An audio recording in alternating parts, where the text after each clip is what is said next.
Hello and welcome, Shine Sparklers, to another Snippet review. So, back in May, I opened the door to submissions for website reviews, and I selected three candidates to have a snippet review, which is a little micro review to give you a taste of what my full website and brand audit review might look like. And the reason I did this is because I wanted people to get a chance to see and feel what a website review might look like. And I know it's hard to spend our money when we're trying to make money and trying to establish a business. And so sometimes that fear of uncertainty keeps us from purchasing products that would be really helpful to us because we aren't sure that it will be money well spent.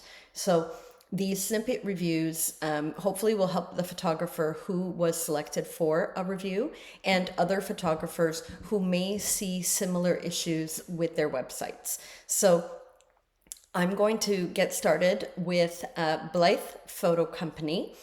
And thank you so much for submitting to a website review and making yourself vulnerable for this. I appreciate that.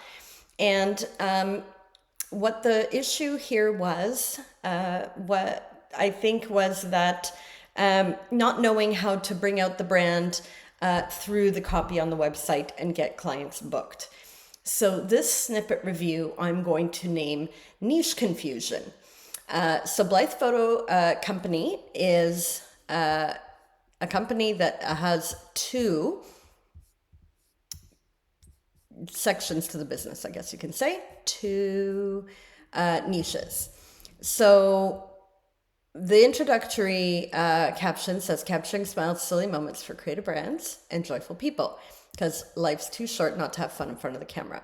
And then we go into brands and business, and then Idlewild, families and couples. Now I have to ask, because Idlewild is a word from the Dictionary of Obscure Sorrows, which is a book that I have. And it's a dictionary essentially of made up words. So I'm not sure if this is where you got it from, but I immediately picked it out because I love that book. Anyhow, so Kara is the owner here at Blythe Photo Company. And so we see here that there are two sections to the business: brands and businesses, and families and couples. So in actuality, there's like kind of like four components. And some of us may have more than one niche or genre that we want to offer. And it's always a challenge to know exactly how to position that information and how to make it cohesive. And in some cases, it won't be. In some cases, it will be easier and better to create separate brands for each of these genres or niches. So the challenge for me with this website was to see if it makes sense to separate these two sections out or to keep them together. But what I found when I was scrolling is that I had a little bit of trouble with the format and layout. So as a photographer, I offer weddings and I also offer family, which includes maternity and newborn. So I have this same structure set up. And my challenge is also to make sure that I'm talking to each of my clients in each of those genres and not sort of knocking the other one away when I'm talking to the other. So it's always a challenge to see how we're going to do that. So what I recommend, and what has worked for me quite well, is that the main page of your website has to kind of speak generally to everybody. And the way that we bring that cohesion into that main page is by focusing on the overarching brand of Blythe Photo Company, as opposed to the brand or the specifics around brands and businesses and the specifics around families and couples. So there is something that brings those two genres together. And Kara, it's you as a person, and you as a photographer, and you as a visionary in this case. So I would make sure that this main page sort of speaks to everybody and speaks to that overarching brand.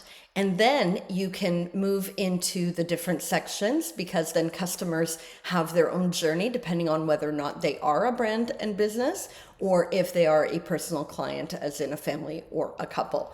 So right here off the bat, we've got these two items stacked. So I would say right away that at first, I kind of missed when I see joyful people here in your title. I think that it's the joyful people behind the creative brands. So I didn't know that there was going to be a second genre in personal photography. So here I see a woman, looks like she could be a businesswoman in kind of like a natural setting. And then there's, this brands and businesses link. And then as I scrolled down, then all of a sudden I was like, oh, there's a family in a field and they're an Idlewild family. And there's also couples on here. So it felt to me that this one was prioritized. And just from this opening screen right here, seems to me that you do one thing. And then the second thing kind of added itself later here. And then here, as we scroll down the page, you see the two items. And then here too, we see the families and couples and the brands and businesses. So I would split this page up a little bit differently, and I would create these side by side. So I would have this title here, and then on the right side or the left side, depending on which one you want to feature first, I would put them side by side. And so these buttons as well, like when they're not scrolled on and fill in, it like the text is a little bit lost. Same here, the text is a little lost. So for me, that's not so clear either. And I would take these buttons off of the images or select images that have a negative space that you can put the buttons in. But right away, I would split it into two side by side so that people know that there are two choices immediately in working with you. The other thing I would do to not confuse the niches is up here. So in each of these, you have sessions, and then you have the branding and commercial and the portrait. Then you have portfolio, and under there you have the branding and the portrait. I would sort of flip that around. So I would make one link that says branding and commercial services, and in there you would have all of the information about those services and a portfolio and link to that portfolio, let's say. And under portfolio as well, and then the other link up here would be portrait sessions. So you don't have sessions with a drop down, but you have, click on either business or commercial, or you would click on family. And then for portfolio, I would do the same thing. I would actually, when you go here, I can't click on it because I have to pick something. But when you're looking at two different niches, when somebody goes to the portfolio, they have to make a choice from a drop-down menu, but they're seeking something. So they're checking these navigation links because they're not sure where to find something. So here, if you split it up by branding and commercial and portrait, they'll immediately go to the section that they need to be in. And then the page will have all of their information on there. So it'll introduce your services. It will give them a sense of pricing. It could give them a small portfolio or a link to a portfolio. And then if you do keep a portfolio button here, I would make that clickable. And then similar to this page, I would have two choices with two big images where they could see the portfolio for whichever service they are looking for. So this is like the very major first change that I would make, is to simply reorganize this page and to make the message common to everybody. So what is the common message for both brands and personal photography clients? What is your message? What is it that you do for them that's special?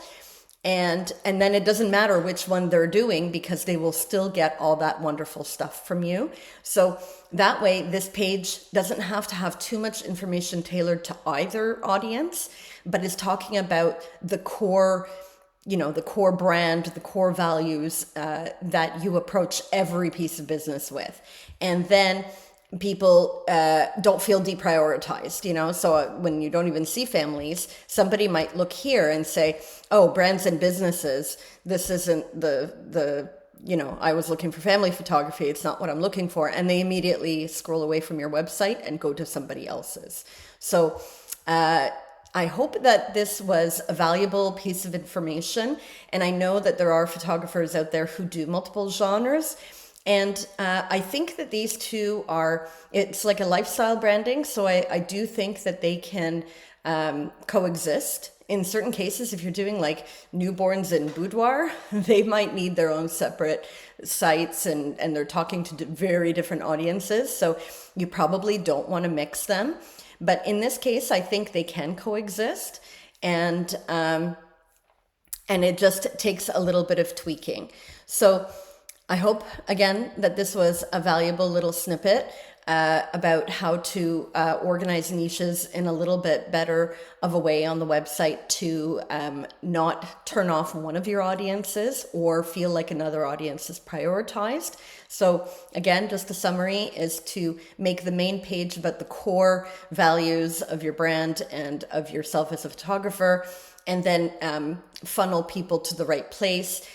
Making each audience feel like an equal weight, like they're just as important as the other one, but give them a place to go. So under here, I wouldn't have the drop downs. I would have each genre listed up on top, and then each of these pages have all of the information and links to portfolio and that sort of thing.